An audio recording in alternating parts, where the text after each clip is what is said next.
Assalamualaikum warahmatullahi wabarakatuh. Hari ini kita akan belajar praktek analisis PLSM dengan menggunakan software Smart PLS 4.0 gitu ya. Jadi yang pertama yang kita siapkan adalah datanya terlebih dahulu. Jadi di sini saya punya data ya teman-teman ya. Ya kan, data Excel yang didapat dari Google Form berupa spreadsheet itu silakan di-download dulu sebagai CSV ya.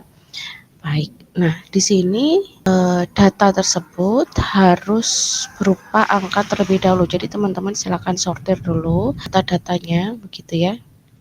Jadi data-data yang seperti ini silahkan dihilangkan ya untuk mempermudah prosesnya nanti. Nah, ini sudah dalam bentuk CSV begitu. Nah, ini datanya sudah siap, tinggal langsung di running saja gitu ya. Baik, kemudian kita langsung ke softwarenya. Untuk teman-teman yang baru pertama kali download software ini, teman-teman siapkan dulu dengan cara klik new workspace-nya di sini, gitu ya. Kemudian teman-teman siapkan foldernya terlebih dahulu. Nanti data itu akan disimpan di folder mana, begitu ya.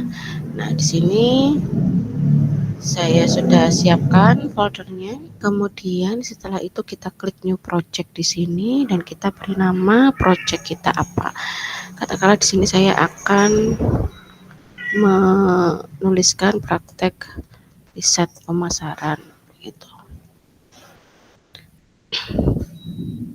Baik, ketika sudah selesai datanya yang dibuat, kita langsung import datanya. Misalkan tadi ya CSV begitu.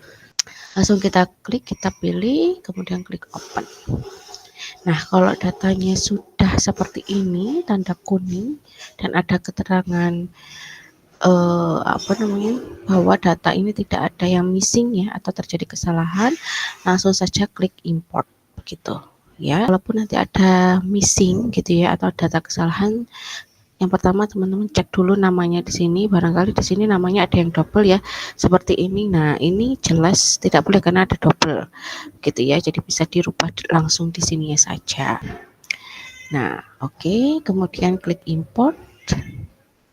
Baik, di sini sudah ada 29 indikator dan ada 405 sampel begitu ya. Ada 405 sampel atau responden begitu ya di dalam data ini.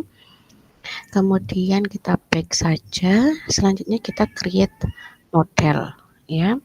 Di dalam create model ini kita pastikan terlebih dahulu analisis yang kita lakukan apa, karena di sini selain PLSM, software Smart PLS ini juga menyajikan beberapa analisis ya, ada regression, highest process, BSEM, CASE-up gitu ya. Jadi kita pilih dulu analisis apa yang akan kita gunakan. Kita pilih PLSM tentunya. Terus model name-nya kita ketik saja olah begitu. Kita save. Baik, nanti tampilannya seperti ini ya. Nah, kemudian kita gambar model penelitian kita. Nah, model penelitian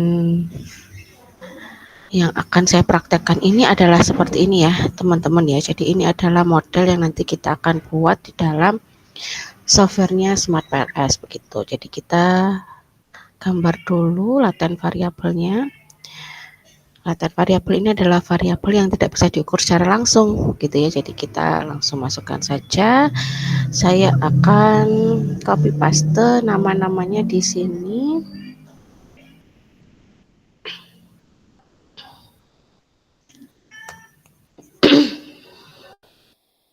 Oke, terus di sini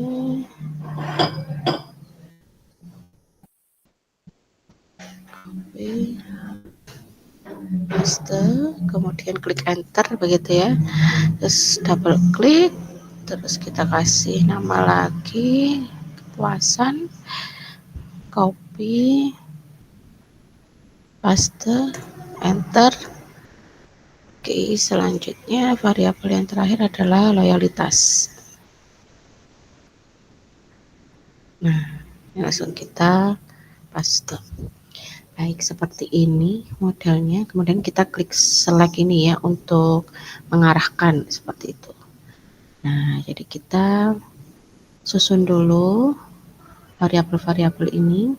Kemudian kita hubungkan dengan cara klik tombol connect di sini. Jadi teman-teman silakan menghubungkan di sini sesuai dengan tujuan penelitiannya. Teman-teman ingin menguji dan menganalisis apa, gitu ya. Nah, seperti ini. Nah, kalau sudah kita hubungkan, teman-teman silakan klik select lagi. Kemudian di sini teman-teman bisa masukkan datanya, ya. Datanya, oh sorry, datanya.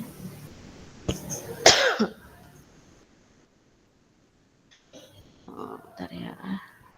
Datanya saya impor lagi. Jadi kalau misalkan ada kesalahan data impor dan lain sebagainya gitu ya, teman-teman langsung klik impor saja di sini, klik.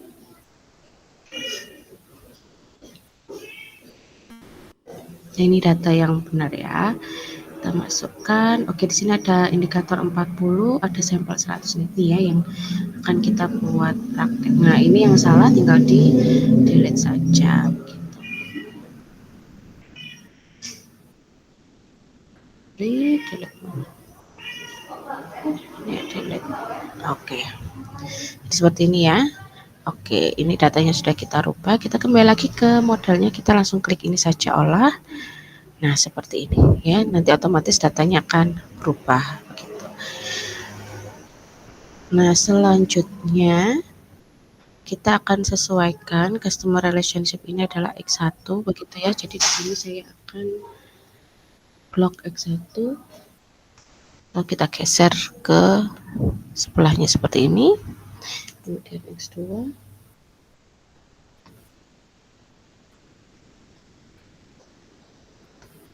Kemudian X3 atau variabel mediasi, kemudian yang terakhir Y. Nah, seperti ini ya. Nah, ini kan berantakan ya, teman-teman ya. Jadi kita tata terlebih dahulu, kita perkecil dan perlebar kanvasnya dengan cara mengaturnya di pojok kanan bawah ini. Oke, jadi sini saya perlebar dulu kanvasnya, kemudian di sini saya akan mengatur item pernyataannya di sebelah kiri ya dengan cara klik indikator sebelah kanan ini.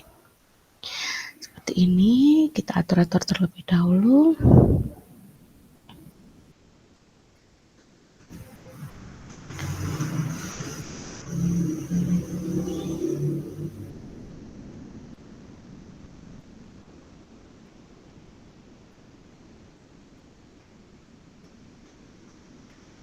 Oke, kita atur dulu ya teman-teman ya.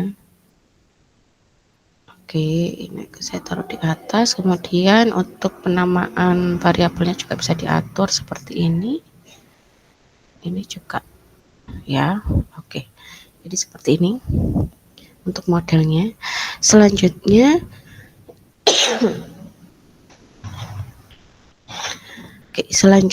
langsung kita running saja ya. Nah, di sini kebetulan saya sudah punya materi ya teman-teman, nanti bisa saya share. Nah, di materi ini saya menjelaskan secara lengkap bagaimana cara mengolah begitu ya, mengolah dengan berbagai pengujian PLSM, ada outer model dan inner model. Jadi kita ikuti saja berdasarkan dari materi ini. Materi ini saya ambil dari bukunya Hair ya teman-teman ya. Jadi semua langkah-langkah di sini beserta panduannya itu mengambil dari Hair begitu. Nah, yang pertama kita akan menguji outer model terlebih dahulu ya. Jadi kita pastikan bahwa instrumen yang kita gunakan itu sudah valid dan juga reliable gitu ya. Jadi kita uji dulu validitas dan reliabilitasnya dengan outer model. Nah, uji validitas yang pertama adalah mengolah convergent validity dan discriminant validity. Kita pertama convergent validity terlebih dahulu. Oke, di sini langsung terlihat ya, convergent validity itu adalah untuk menguji sejauh mana indikator-indikator yang digunakan dalam mengukur suatu konstruk atau variabel, di mana konstruk atau variabel itu indikatornya memiliki nilai yang tinggi satu sama lain gitu ya, berkorelasi tinggi satu sama lain begitu. Nah, syaratnya adalah outer loading itu harus lebih dari 0,7. Jika kurang dari 0,7 itu masih diterima begitu ya, asalkan nilainya antara 0,4 hingga 0,7. Dan syarat yang kedua adalah AVE-nya harus terpenuhi gitu ya. Jadi langsung saja kita cek dulu untuk outer modelnya. Di sini sudah saya cantumkan ya, outer model itu dilihatnya di menu PLSM algorithm. Jadi di sini kita langsung running saja PLS algoritmnya, kemudian kita tentukan hasilnya kita itu akan standardized atau unstandardized begitu ya, itu ada di teori statistiknya. Nah kan ini standardized, jadi kita langsung start calculation saja. Oke, jadi tampilannya akan seperti ini ya. Oke, nah tampilannya akan seperti ini teman-teman. Kemudian untuk melihat convergent validity, lihat outer loadingnya dulu ya. Nah ini outer loading, kita langsung klik sebelah sini outer loading, nanti dia akan muncul seperti ini. Nah ada beberapa angka yang merah.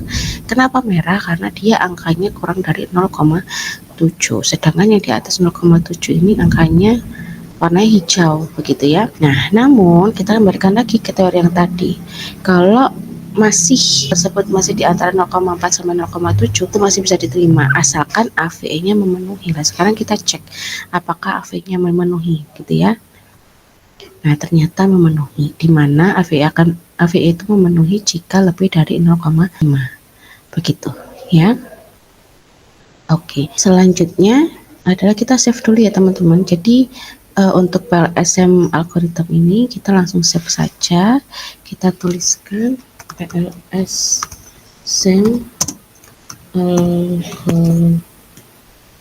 algorithm. Nah seperti ini, supaya nanti ketika kita back gitu ya, kita tidak perlu running lagi, kita langsung tinggal lihat gitu ya, kita langsung tinggal lihat di bagian sini karena kita sudah save tadi gitu ya. Jadi kita langsung klik saja, nanti dia akan muncul begitu. Oke, selanjutnya informasi tentang diskriminan validity, itu melihat masing-masing variabel gitu ya, konstruk atau variabel itu benar-benar berbeda dari variabel lainnya di dalam model ya. Jadi diskriminan validity ini untuk memastikan apakah variabel satu dengan variabel lainnya ini memang benar-benar berbeda ya, dilihat dari bagaimana cara responden menjawab pertanyaan tersebut. Nah, cara melihatnya itu ada 3 di sini pendekatannya, yaitu ada HTMT, Vornerlaker, dan juga crossloading gitu ya. Namun menurut Hare yang paling direkomendasikan itu adalah HTMT gitu ya. Jika HTMT ini tidak terbukti, maka pendekatannya bisa diturunkan ke Vornerlaker. Kalau Vornerlaker tidak terbukti, maka bisa diturunkan ke crossloading begitu. Kalau crossloading tidak memungkinkan, berarti kita harus menghapus salah satu item pernyataan yang tidak sesuai begitu ya. Kita langsung praktekkan saja. Kita langsung klik PLSM algorithm, karena untuk melihat diskriminan validity ada di PLSM algorithm begitu ya teman-teman ya. Langsung kita klik saja di sini karena tadi kita sudah save. Oke. Kemudian kita lihat diskriminan validity untuk HTMT ya. Ini kita lihat ada angka merah gitu ya. HTMT ini tidak akan memenuhi jika nilainya itu lebih dari 0,9 ya, dan akan memenuhi jika nilainya kurang dari 0,9 seperti itu ya.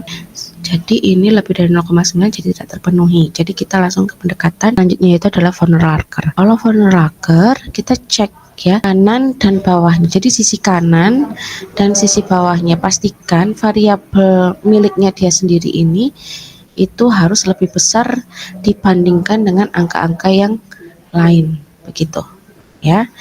Jadi kita cek dulu. ini ya, ini ternyata lebih kecil ya, ada yang lebih besar di sini, maka otomatis Vornerlaker tidak memenuhi begitu. Selanjutnya adalah crossloading. Nah, crossloading ini kita cukup melihat dari angka-angka di mana ini X1 sebelah kirinya dan ini X1 gitu ya. Jadi angka terhadap variabel itu sendiri gitu, begitu ya teman-teman ya. Jadi di sini angka ini ya, X1 ini ya kan, variabel X1 yang terdiri dari beberapa item ini harus lebih besar daripada sebelah kanannya. Jadi kita cek, tugas kita adalah ngecek apakah angka ini sudah lebih besar atau belum dari sebelah kanannya atau dari variabel yang lain. Begitu ya. Kita cek untuk X11 apakah ini sudah lebih besar. Aman ya, karena ini lebih kecil. Kemudian ini apakah sudah lebih besar? Sudah lebih besar. Oke, aman. Oke, aman, sudah. Ini juga sudah aman. Aman ya ini ya. Oke, ini juga aman. Oke, aman. Oke, kita ke X1 yang terakhir. Aman. Berarti X1 ini secara cross loading sudah aman, gitu ya. Kita cek ke X2. X2 ada di sini.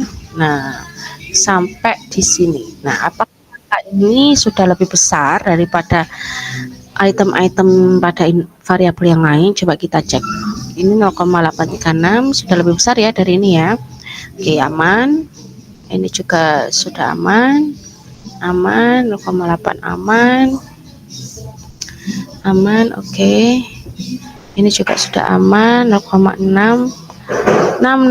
Nah, ini ya, ini tidak aman sehingga kita perlu catat dulu nih. Berarti X242 ini ya kan, ini angkanya tidak aman. Kita catat dulu di notepad bisa ya, atau teman-teman bisa catat sendiri. Nah, ini kebetulan sebelumnya sudah saya catat ya, X242. Nah, ini tidak aman gitu ya. Oke, sudah dicatat X242. Kemudian X251 aman, X252 aman. Aman ya.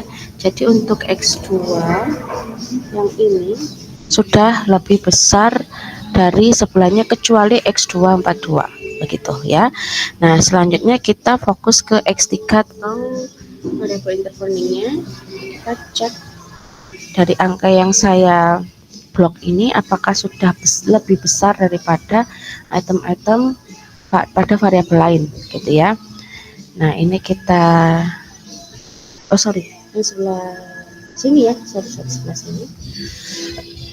Nah, kita cek X3 ini apakah variabel yang saya blok ini apakah sudah lebih besar daripada item-item di variabel yang lain. Oke, ini 797 sudah aman, 725 sudah aman, 727 sudah aman, 820 sudah aman, 813 sudah aman, 332 sudah aman. Oke, 341 sudah aman, X342 oke sudah aman, sudah aman ya. Jadi untuk X3 atau variabel interval ini sudah aman. Sekarang kita ke variabel Y nya. Nah, variabel Y juga sama ya, kita cek satu persatu. Untuk yang saya blok ini 0,731 aman, 0,770 aman. Nah, ini tidak aman ya, karena ini ada angka yang lebih besar sehingga kita perlu catat lagi Y31, begitu ya. Oke, kita sudah catat. Oke, ini sudah aman, Oke, sudah aman ya. Sudah aman. Oke, sudah aman semuanya ya. Jadi yang tidak aman adalah item X242 dan Y31. Nah, maka langkah selanjutnya bagaimana? Langkah selanjutnya adalah kita menuju model tadi ya, yang ini, dan kita hapus item yang tadi cross loadingnya tidak sesuai ya, karena HTML-nya sudah tidak sesuai, vanilla-nya tidak sesuai, maka pilihan yang terakhir adalah cross loading harus sesuai ya, mau tidak mau harus sesuai, kalau tidak valid. Nah, caranya untuk menyesuaikan adalah kita hapus. Tadi yang kita hapus adalah X242 yang ini ya teman-teman ya, jadi kita hapus. Kemudian Y31 kita hapus. Nah, ini. Nah, gitu ya. Terus kita kita klik ini supaya rapi lagi. Oke, seperti ini sudah dihapus. Setelah dihapus kita running lagi. Ya, kita klik calculate kemudian PLSM algorithm, langsung start calculation. Oke, seperti ini. Terus kita save ya dengan nama PLSM algorithm pertama. Gitu ya, artinya ini sudah direvisi pertama. Kita create, oke, sudah kita save begitu ya. Kita cek lagi outer loadingnya. Nah, tadi ada merah ya teman-teman, sekarang sudah tidak ada merahnya, cuma satu saja di Y42 gitu ya. Kemudian untuk AV-nya sudah aman lagi. Terus kita cek diskriminan validity-nya tadi, HTMT-nya masih tidak memenuhi begitu ya. Font locker-nya masih tidak memenuhi karena ini angkanya lebih kecil dari variabel yang lain begitu. Kemudian cross loadingnya karena kan sudah hapus ya, jadi kita cek lagi gitu, kita cek lagi seperti cara yang tadi ya. Jadi ini sudah aman ya, jadi ini sudah aman. Oke, ini sudah aman. Saya cek lagi cepat. Oke.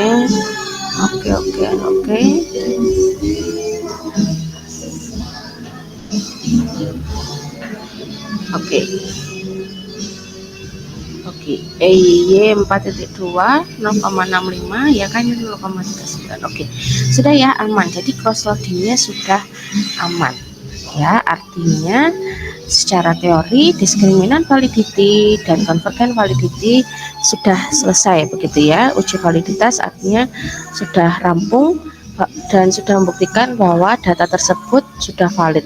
Selanjutnya adalah uji reliabilitas. Nah, uji reliabilitas teman-teman bisa cek tadi di bagian pada saat pengecekan AVE. Di sini sudah ada kelompok alpha dan ada composite reliability dan semuanya sudah hijau, artinya sudah memenuhi ya dari teorinya Hare yang mengatakan bahwa composite reliability harus di antara 0,7 hingga 0,95 gitu ya. Kemudian kalau kelompok alpha harus lebih dari atau sama dengan 0,7. Nah, ini sudah mencukupi semua ya teman-teman, sudah aman semuanya, sehingga bisa kita simpulkan bahwa outer model dari untuk uji validitas dan reliabilitas sudah valid dan rally. Sekarang kita masuk ke inner model. Nah, inner model ini adalah pengujian secara struktural. Pengujian secara struktural menurut Hare itu harus ada 5 komponen gitu ya. Yang pertama adalah melihat kolinearitas ya, isu begitu, kemudian ada signifikansi dan juga relevansi berdasarkan dari path koefisien gitu ya. Jadi signifikansi dilihat dari T statistik ya, dan juga path koefisien. Kemudian ada R square, ada F square begitu ya, kemudian ada Q square atau predictive relevance ya. Jadi ada 5 atau 6 ya, ada 5 atau 6 di situ pengujian, dan di sini saya tambahkan yang terakhir adalah model fit gitu ya. Tujuannya untuk melihat apakah model itu sudah sesuai dengan kenyataannya atau belum gitu ya. Itu hanya opsional saja teman-teman. Baik, kita masuk ke pengujian pertama, yaitu adalah R square, di mana R square itu tujuannya adalah untuk melihat seberapa besar variance dari konstruk endogen atau variabel independen yang dapat dijelaskan pada variabel independen begitu ya. Jadi ingin melihat variabel Y-nya itu sudah mampu terjelaskan oleh variabel X berapa persen begitu ya. Nah, untuk interpretasinya atau patokannya adalah sebagai berikut. Oke, kita langsung saja ke prakteknya. Kita masuk ke menu PLSM algorithm lagi ya. Oke, kita back, kita tadi sudah save ya. Kita tadi sudah save yang sudah bagian revisi tadi, yang ini ya. Kita klik saja. Nah, seperti ini. Kita lihat untuk R square-nya. Nah, ini ya R square-nya. 0,71 kemudian 0,8. Nah, dilihat daripada angka tersebut 0,7 dan 0,8, maka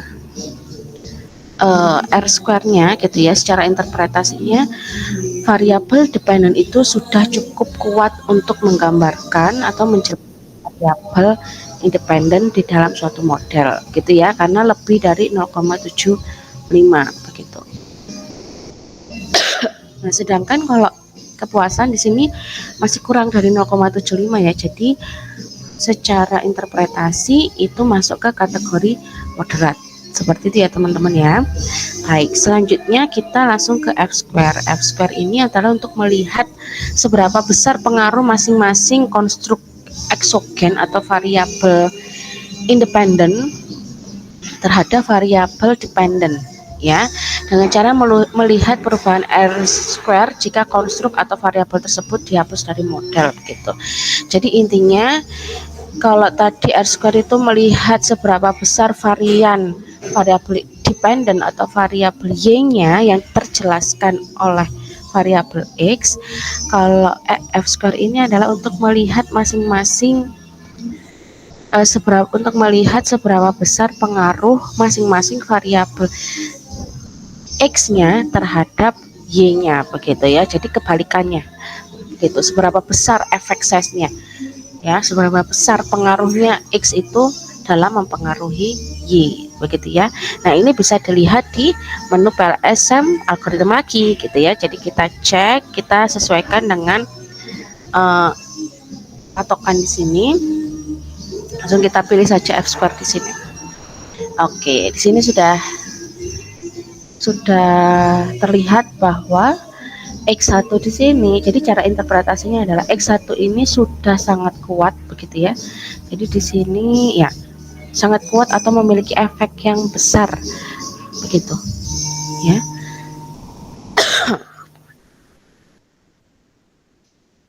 Nah, X1 ini memberikan pengaruh yang sangat besar. X1 memberikan pengaruh ke Z atau ke kepuasan gitu ya sebesar 0,78. Sedangkan di sini X1 punya pengaruh besar ke Y sebesar 0,536. Jadi pengaruhnya sekuat itu gitu ya. Sedangkan kalau kepuasan, loyalitas itu merah di sini teman-teman. Artinya apa? 0,011 atau 0,011 ini menandakan bahwa hampir tidak ada efek atau tidak ada pengaruh gitu ya, karena angkanya di bawah dari 0,02 gitu ya.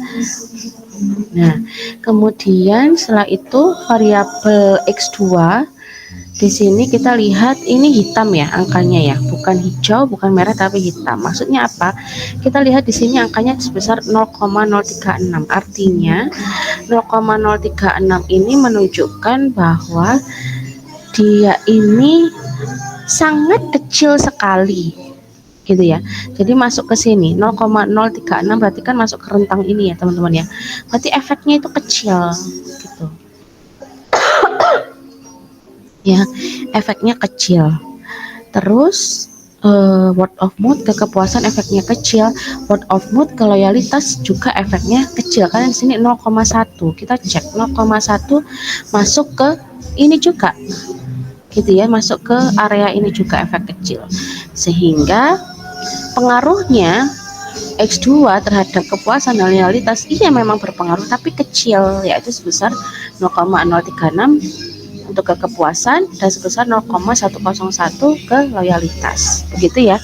Nah, ini akan menjadi temuan teman-teman untuk penelitiannya teman-teman sendiri. Jadi kontribusi variabel yang mempengaruhi gitu ya, itu seberapa besar kekuatannya terhadap variabel yang dipengaruhi kan begitu.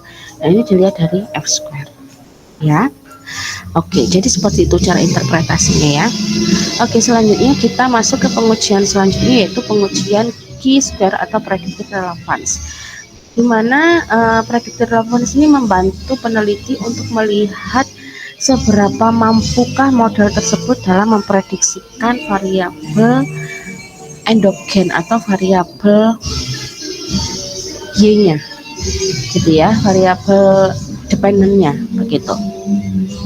Nah, di sini ada beberapa kriteria dan interpretasi gitu ya. Jadi ada 3 komponen output yang bisa kita cek ya. Jadi di dalam predictive relevance ini teman-teman akan melihat apakah model penelitian teman-teman itu sudah mampu gitu ya, sudah mampu memprediksi dibandingkan dari model yang biasa. Itu kita coba cek untuk komponen yang pertama di sini adalah PLS loss versus indikator average atau IA loss gitu ya. Nah, kalau PLS loss-nya itu kurang dari IA, maka model PLSM itu, model penelitian teman-teman di PLSM itu lebih baik daripada baseline. Baseline itu artinya model pembanding yang standar biasa gitu ya, model biasa yang pada umumnya gitu. Nah, kalau ini terpenuhi, maka model penelitian teman-teman itu sudah mampu memprediksi dengan lebih baik. Tapi kalau masuk ke sini, berarti model penelitiannya perlu ditinjau ulang, gitu ya. Kemudian di komponen yang kedua ada average loss difference, di mana kita lihat angkanya itu negatif atau positif. Kalau angkanya negatif, maka prediksi model teman-teman itu sudah bagus dibandingkan baseline. Ya, baseline itu model yang biasa di luar sana gitu ya. Kalau nilainya positif, malah justru menunjukkan bahwa prediksi kemampuan model teman-teman sekalian itu perlu diperbaiki begitu. Nah, selanjutnya komponen yang terakhir adalah p-value. Nah, p-value ini melihat gitu ya, seberapa signifikankah dalam memprediksi ya kan, atau seberapa signifikan modal tersebut atau modal penelitian teman-teman itu mampu memprediksi ya kan. Nah, di sini kita lihat dia akan signifikan jika kriterianya kurang dari 0,05 dan tidak signifikan jika lebih dari 0,05. Oke, kita langsung praktek saja. Nah, dalam prakteknya kita tidak lihat di PLS algorithm lagi ya, kita masuk ke menu PLS predict atau CV4.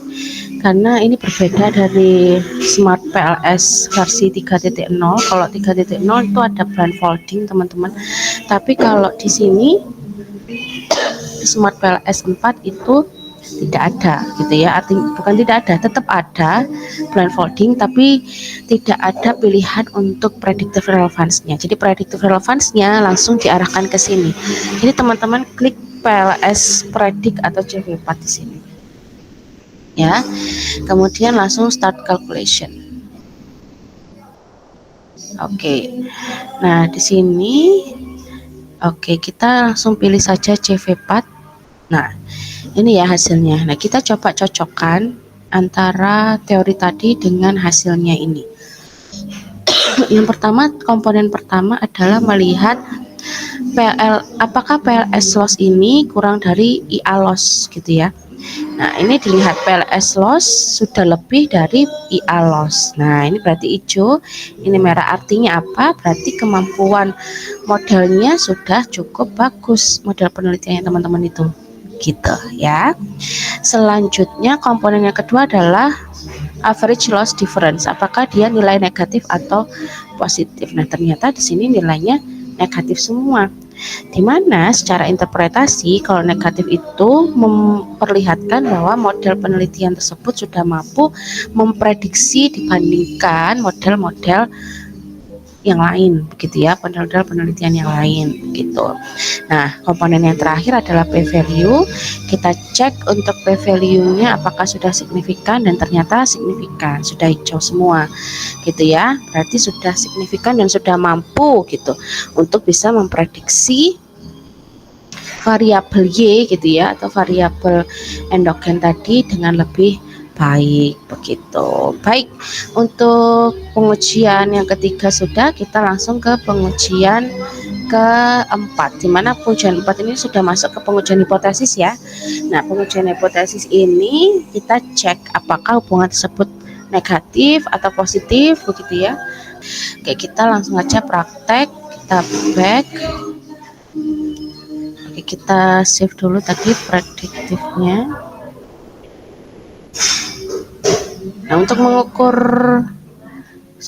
untuk mempraktekkan, kita langsung masuk ke bootstrapping ya untuk lihat bad coefficient. Maka kita langsung bootstrapping saja. Nah, di dalam bootstrapping ini teman-teman ada pilihan ya. Jadi sebelum start calculation tolong ini disimak dulu. Apakah ini tipe penelitiannya two-tail atau one-tail gitu ya. Nah, pasti di statistik sudah dibahas gitu ya. Two-tail itu apa, one-tail itu apa kan gitu. Kemudian untuk signifikansi levelnya di situ ada 0,05, artinya 5% kesalahan atau 1% kesalahan atau 10% kesalahan. Nah, ini bisa disesuaikan gitu ya. Nah, karena penelitian ini sifatnya two-tail gitu ya dan juga 5%, maka langsung saja tidak perlu dirubah, langsung start calculation. Oke, ini hasilnya teman-teman, kita cek sama-sama. Bad coefficient itu tadi kalau kita lihat di sini ya.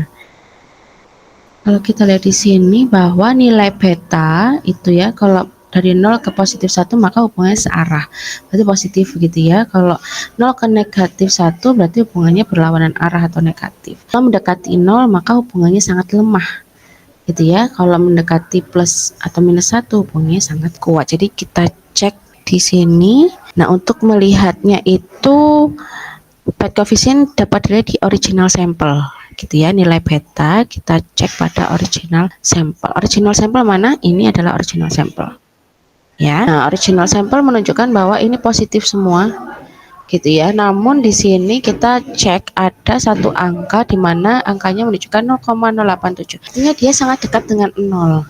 Nah, sangat dekat dengan 0 itu artinya ini tidak ada hubungan atau hubungan sangat lemah. Nah, apakah memang seperti itu? Nah, tidak signifikan itu bisa kita cek dilihat dari T statistiknya. Kalau T-nya itu lebih dari 1,96 dengan kriteria, maka kriteria P value-nya P kurang dari 0,05, maka bisa dikatakan signifikan. Begitu ya.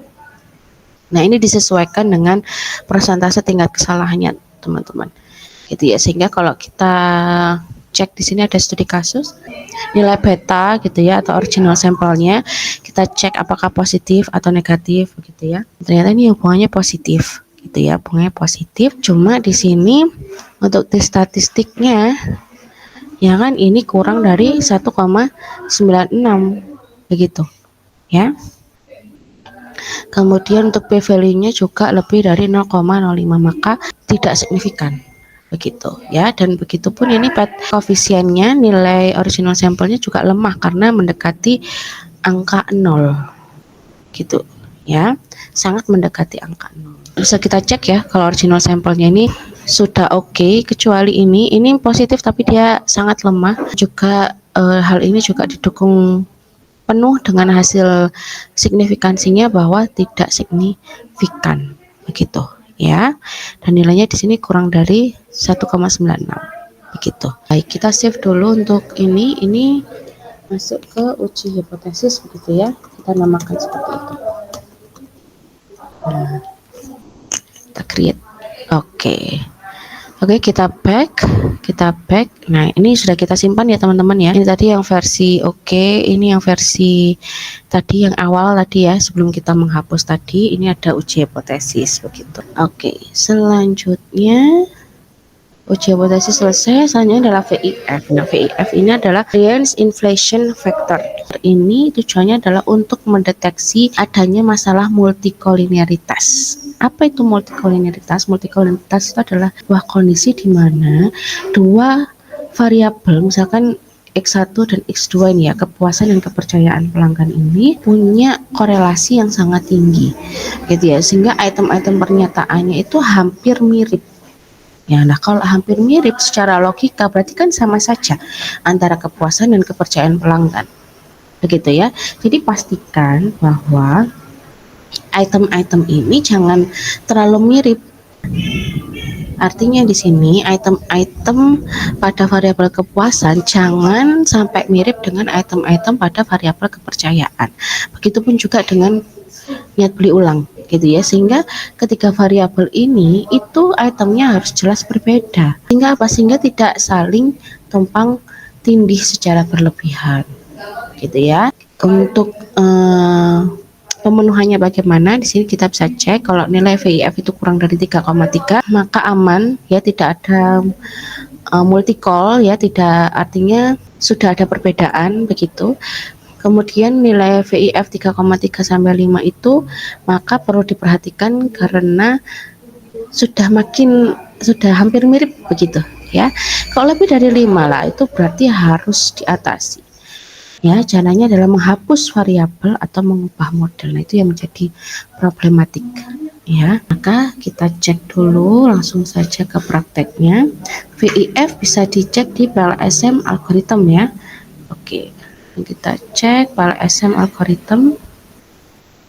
Kita klik, kemudian kita pilih VIF. Di sini langsung ada teman-teman VIF, tinggal dipilih. Yang hijau ini berarti sudah aman.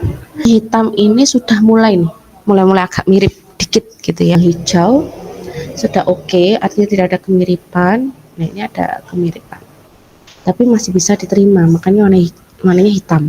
Kalau warnanya merah, nah itu berarti tingkat kemiripannya itu sangat tinggi. Nah, itu bisa dihapus gitu ya, bisa dihapus atau bisa diganti item pernyataannya dengan kalimat yang tidak mirip begitu ya, sehingga ada variasi jawaban pada masing-masing responden begitu. Baik, kemudian selanjutnya adalah pengujian terakhir, yaitu adalah model fit. Model fit ini adalah untuk menunjukkan seberapa baik model penelitian yang kita buat itu cocok atau sesuai dengan data empiris yang dimiliki. Jadi untuk melihat apakah model penelitian yang kita pakai itu apakah sudah sesuai dengan data empiris kita gitu. Nah, ini dilihat dari SRMR dan juga NFI. Begitu ya, dengan tabel pemenuhan seperti ini. Kita langsung prakteknya saja. SM algorithm. Ya, tetap di sini di model fit. Oke. Yang kita lihat adalah SRMR dan juga NFI. Kita lihat SRMR-nya adalah 0,077. Ya, kita lihat secara tuningnya 0,077, artinya model dianggap good fit. Ya, masuk ke kategori ini. Model dianggap good fit karena 0,07 itu kurang dari 0,08. Berarti model kita itu sudah fit ya, sudah oke. Sudah sesuai dengan empirisnya. Kemudian kita cek NFI-nya. NFI-nya adalah 0,665. Nah, 0,665 itu kalau di sini masuk ke model yang kurang fit. Nah, loh, ya kan, NFI-nya modelnya kurang fit tapi SRMR-nya fit gitu. Nah, maka apa yang harus dipilih gitu ya? Kok terjadi perbedaan yang cukup signifikan nih antara SRMR dan juga NFI. Sini Hare mengatakan bahwa SRMR is the most relevant approximate model fit criterion in PLSM. Artinya SRMR ini menjadi patokan utama ketika kita menguji model fit ya, karena kalau kita mau melihat NFI itu lebih cocok di analisis CBSEM bukan PLSM ya, karena ini PLSM maka kita berpatokannya pada nilai SRMR. Nah, kalau kita patokannya SRMR maka otomatis masuk ke good fit begitu ya. Jadi di dalam model fit ini langsung saja kita gunakan SRMR-nya saja. Kenapa? Karena Hare sudah mengatakan demikian ya, SRMR is the most relevant ya di dalam penelitian PLSM. Begitu ya teman-teman ya. Jadi hasilnya itu sudah cukup bagus, cuma memang ada beberapa yang tidak signifikan ya. Yang tidak signifikan mana? Yang tidak signifikan adalah ini tadi ya, hubungan antara kepuasan dan loyalitas seperti itu. Kemudian kalau ingin melihat peran mediasinya, kita bisa cek di specific indirect effect kalau pengen melihat spesifiknya gitu ya. Nah, kalau kita lihat di sini ternyata kepuasan ini sama-sama tidak mampu menjadi mediator atau tidak mampu menjadi variabel intervening antara X1 dengan Y. Begitupun juga S2 dengan Y. Ternyata tidak mampu gitu ya. Dan ini ditunjukkan dengan nilai p-value yang tidak signifikan seperti itu. Baik, jadi seperti itu dulu untuk praktek analisis PLSM. Semoga bermanfaat. Wassalamualaikum warahmatullahi wabarakatuh.